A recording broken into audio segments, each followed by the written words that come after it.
everybody, or good morning, or good afternoon, whenever you're reading or watching this, I should say. Tim here after Game 2, TFC 2010. And Game 2, we lose 4-1 to the New England Revolution away in Boston. So here we are, 2 games in. We've got 6 goals against, and we've got 1 goal for, and that was Dwayne D. Rosario. Today was a tale of 2 halves, I think is really the way I want to describe the game. At the break, 45 minutes in, where were we? Well, Toronto FC is up 1-0, bossing the game for the most part. Good possession, good shape. D-Rose started wide. He didn't start up as an out-and-out striker today. He started more as an out-and-out winger. I really liked the freedom and the creativity he was able to create up front. And he actually scored the goal that had us up 1-0 at the half. Some of the video I just played to start this video blog today came from the Duke of Duckworth tonight, where all the youth sector of the group I'm in actually went to watch the game. And I think it's fair to say that we were pretty excited after the first half, not just because of the goal, but because of what we saw. It looked very encouraging, again, vis-a-vis to what we saw in Columbus 2 weeks ago.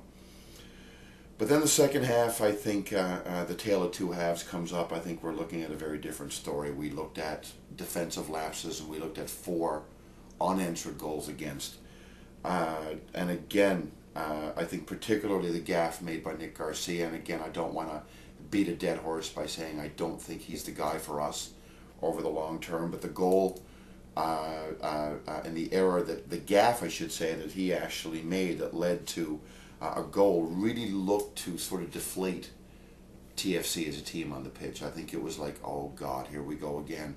Another Garcia mistake costs us a goal, and the floodgates are going to open, and unfortunately the floodgates did open, and we received 3 unanswered goals subsequently to that, and we lost 4-1. A couple of my friends at the pub tonight were saying, well, you know, minus the 2 defensive gaffes, it would have been a 2-1 game, and if you would have told me 2-1 against New England away, would you be satisfied with that? I would have said, yeah, maybe. At least we got a goal, and we were competitive. But with all due respect, TFC has had 2 weeks to prepare for this game. 2 weeks to bring in players. We bring in a player this morning. I know he's been training with us so far. I think his name is Ravish Hiskinvicius, and again, I know I'm butchering the Latvian name. He actually looked pretty strong, as a matter of fact.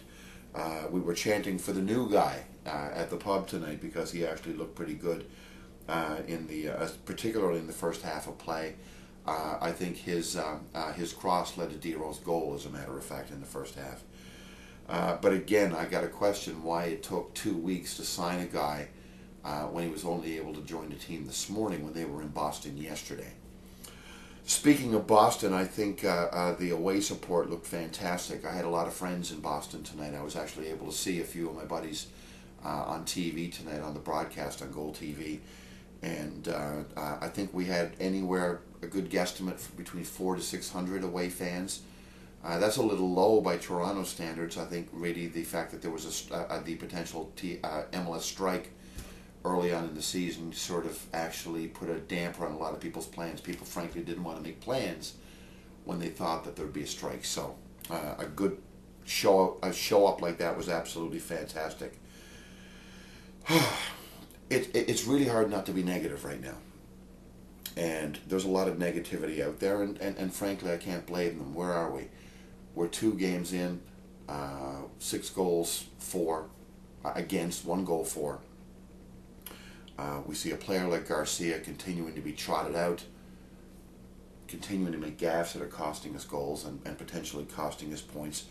But on the flip side, we're still very early. I think 2 weeks ago in my video blog I said that it's really too early to make a real assessment about this team. And it's going to take probably up until May to really know what we've got to deal with. And I still stick by that. However, why should it be May is the point I'm trying to get at. Virtually every other team in MLS has, by all accounts, what they would consider to be at least a very set roster. And here we are in year 4, seeming like we're an expansion team all over again in a lot of respects. It almost seems like the team is being blown up and we're starting from scratch. It almost seems like this is a rebuilding year more than a playoff year, more than anything else. And that's really disheartening in a lot of ways. And I think it's leading to a lot of angst, especially on the message boards with the really truly connected TFC fans. Now, we've got Thursday coming up. We've got a home opener. And I must say I'm pretty excited about it. I'm excited to get back into the stadium. I'm excited to meet all of my friends before the game, to have a couple of beers, and then march en masse with all these supporters groups, probably 1,000 people, marching through the streets of downtown Toronto and heading to the game.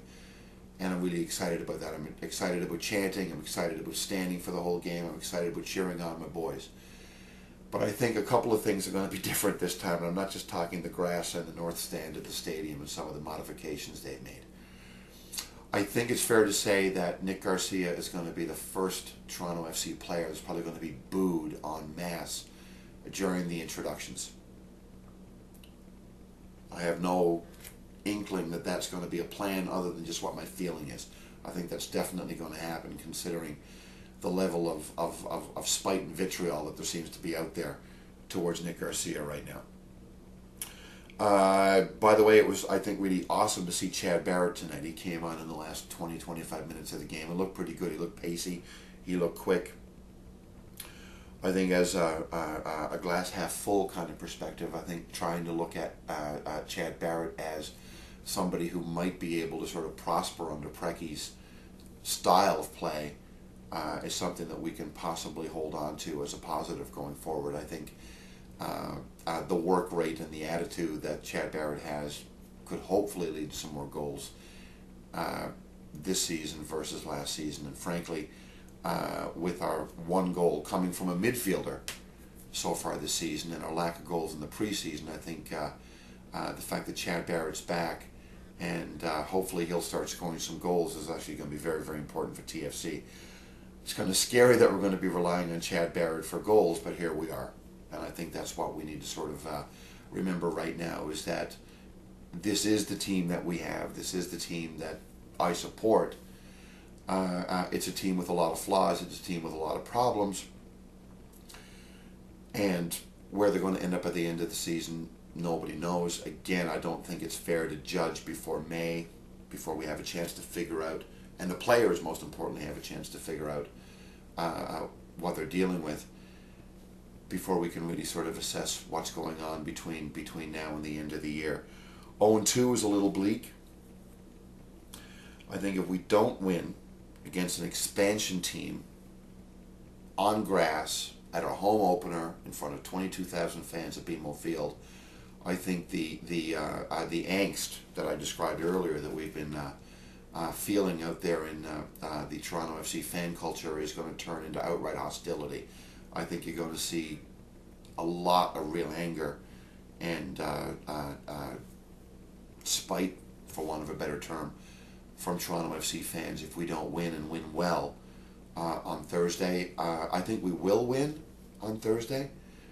I'm predicting a 1-0 for the TFC on Thursday, and Chad Barrett's going to be the guy that's going to score the goal. I could be wrong. I hope I'm not wrong, but I really believe that this win is absolutely critical to not only build the confidence of the team, but also to sort of build the confidence of the fans as well, that frankly has been very shaken between the off-season and what we've seen in Game 1 and Game 2. So there you have it. We lose 4-1 to New England. I really want to hear comments from you guys. If there's anything you want me to cover on the blog, anything you want me to change, to improve upon, if you've got words of love, words of hate, I really want to hear them. Feel free to post them, and I really appreciate your time and your viewing. Thank you.